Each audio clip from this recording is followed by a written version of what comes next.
માત્ર 4 રસ્તા પાસે ગમખબર અકસ્માત 3 વ્હીલની સાયકલ સાથે રસ્તો ઓળંગતા વ્યક્તિનું મોત।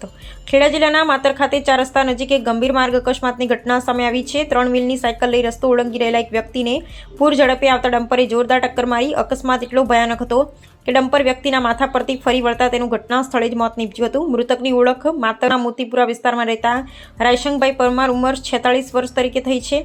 મળતી માહિતી મુજબ તેઓ 3 વ્હીલની સાયકલ લઈ રોડ ક્રોસ કરી રહ્યા હતા।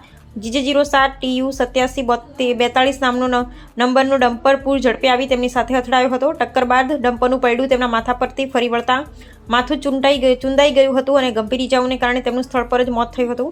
અકસ્માત બાદ ડમ્પર ચાલક સ્થળ પરથી ફરાર થવાનો પ્રયાસ કર્યો હતો, પરંતુ હાજર સ્થાનિકોએ તેને પકડી પાડી પોલીસને સોંપી દીધો હતો। બનાવની જાણ થતાં આસપાસના લોકો મોટી સંખ્યામાં એકત્ર થયા હતા અને તરત પોલીસને જાણ કરવામાં આવી હતી। માત્ર પોલીસ ઘટના સ્થળે પહોંચી મૃતદેહનો કબજો મેળવી આગળની કાર્યવાહી હાથ ધરી છે। સમગ્ર મામલે ગુનો નોંધી ડમ્પર ચાલક સામે કાયદેસરની તપાસ શરૂ કરવામાં આવી છે।